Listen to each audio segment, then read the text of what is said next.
అదేవిధంగా మత్స్యకారులకు ఆ భరోసా లేదు, ఎవరికి కూడా చెప్పుకోదగ్గ భరోసా లేదు.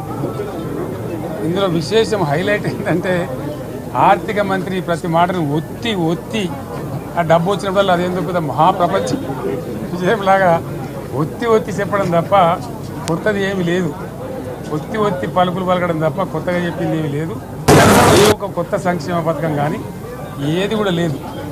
మహిళల పట్ల కూడా చాలా స్పష్టంగా చెప్పాల్సిన అవసరం ఉండే, కానీ వాళ్ళు మేము 1,00,000 కోట్లతో అన్ని రుణాలు ఆ రుణాలు వీలేదో ఇస్తున్నట్టుగా ఆల్రెడీ ఉన్న స్కీమే, నథింగ్ న్యూ అబౌట్ ఇట్, ఏమి లేదు.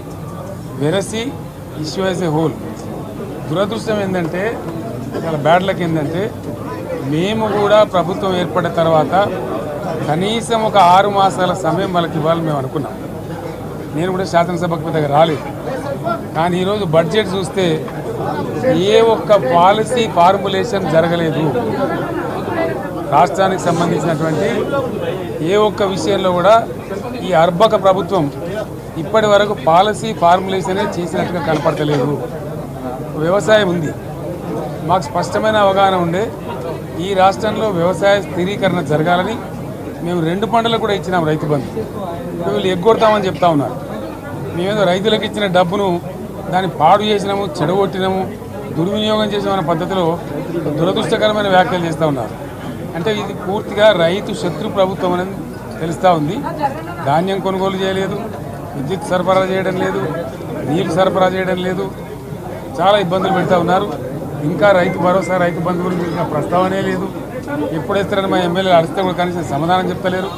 కాబట్టి రైతులను వంచింది ప్రభుత్వం, వృత్తి కార్మికులను వంచింది.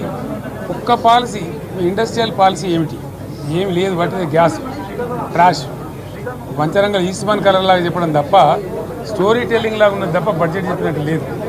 రాష్ట్రంలో వ్యవసాయ పాలసీ ఏమిటి, పారిశ్రామిక పాలసీ ఏమిటి, ఐటీ పాలసీ ఏమిటి, ఇంకా ఇతర అనేక పాలసీలు, పేద వర్గాలకు సంబంధించిన పాలసీ ఏమిటి అనే దాని మీద ఏ ఒక్క దాని మీద కూడా గ్యాసు ట్రాషే తప్ప, చిల్లర మల్లర ప్లాట్ఫామ్ స్పీచ్ లాగా ఉంది తప్ప అది బడ్జెట్ ప్రసంగం లాగా లేదు. రాజకీయ సభలలో చెప్పినట్టు ఉంది తప్ప ఏ ఒక్క పాలసీని కూడా నిర్దిష్టంగా ఈ పనిని మేము ఎట్లా సాధిస్తాం, మా గోల్స్ ఇవి, మా టార్గెట్స్ ఇవి అనే పద్ధతి కానీ పద్దు కానీ లేదు. ఇది పేదల బడ్జెట్ కాదు, రైతుల బడ్జెట్ కాదు, యువల బడ్జెట్. విశ్లేషణలో మీకు తెలుస్తుంది. భవిష్యత్తులో బ్రహ్మాండంగా మేము దీన్నంతా కూడా చీల్చి చెండాడబోతాం. Thank you.